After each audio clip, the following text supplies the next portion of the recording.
the Stoic morning routine that shaped an emperor's mind.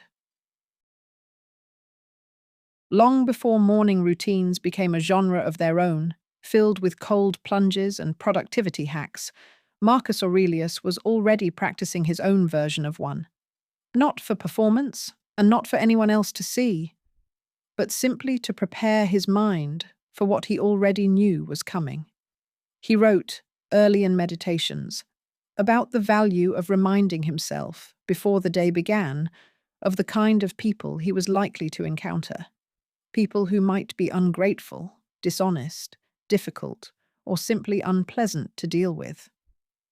This might sound pessimistic at first. Why start your day expecting difficulty from other people? But Marcus's reasoning was the opposite of pessimism. He wasn't trying to feel bad about the world. He was trying to remove the element of surprise from situations that were going to happen anyway, whether he braced for them or not.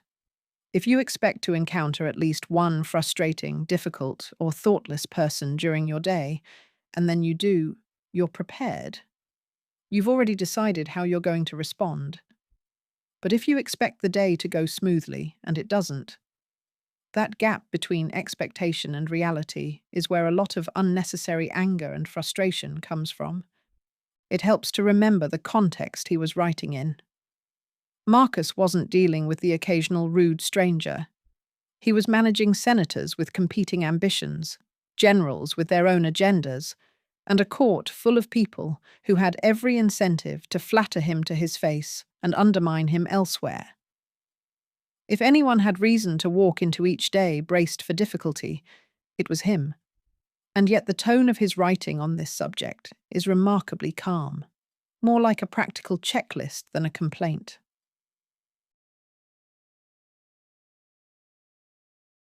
There's a difference, though, between bracing for difficulty and becoming bitter about it in advance, and Marcus was careful about that distinction. His reminder to himself wasn't just, people will be difficult today. It included a second, more important part, that these difficult people were, in their own way, still worth engaging with patiently, because they were acting out of their own confusion or ignorance, rather than pure malice. He reminded himself that he, too, was capable of the same flaws he was about to encounter in others, which made it harder to respond to those people with pure contempt. This is really the core function of a Stoic morning practice. Not motivation in the way people usually mean it today, not hyping yourself up for a big day ahead, but something closer to mental preparation. Athletes visualize difficult moments in a match before they happen, so that when those moments arrive, they don't feel unfamiliar. Boxers rehearse getting hit. Public speakers rehearse forgetting their place mid-sentence. Marcus was doing something similar, except instead of preparing for a physical contest, he was preparing for the much more common contest of simply getting through a day surrounded by other flawed, unpredictable people, without losing his own composure in the process. He extended this kind of preparation beyond just people, too.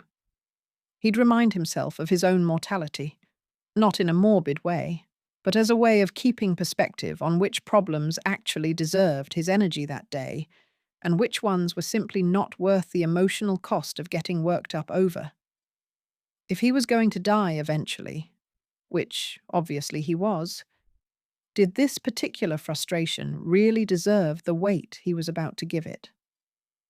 This wasn't a once-a-year reflection for him.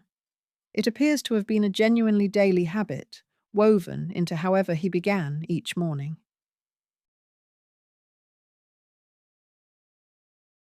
What's useful about this practice today is how little it actually requires.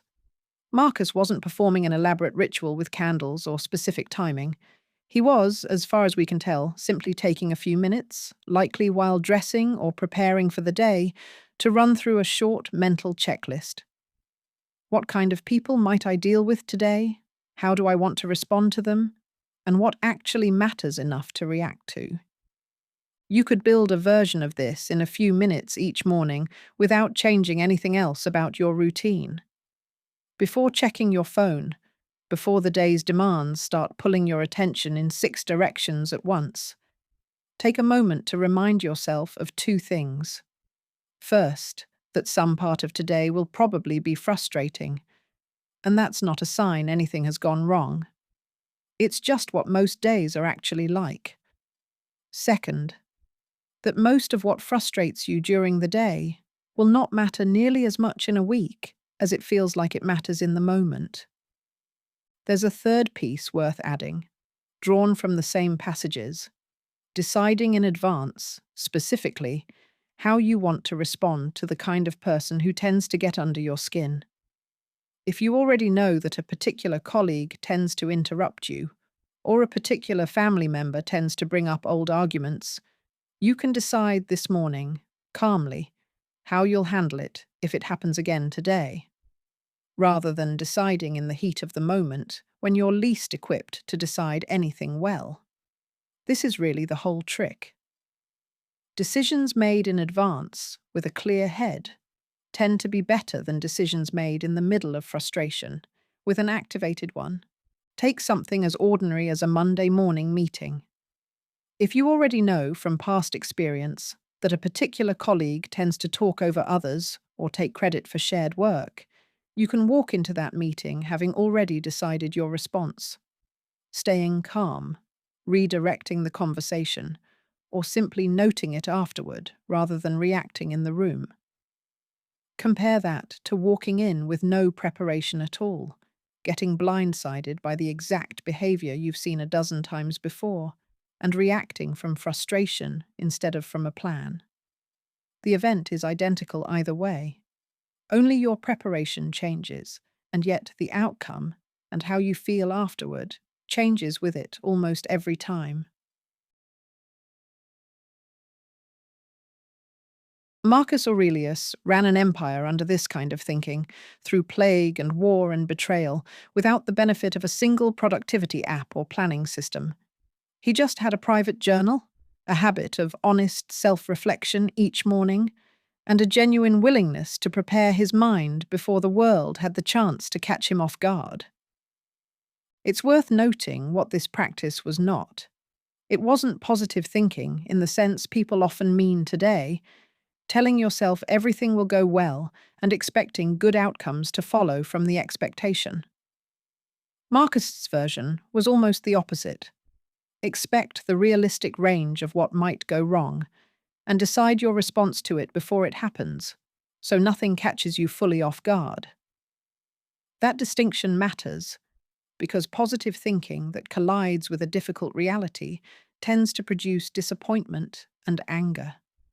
Realistic preparation that collides with a difficult reality tends to produce exactly what Marcus was known for: composure that held up under real pressure, not just imagined comfort.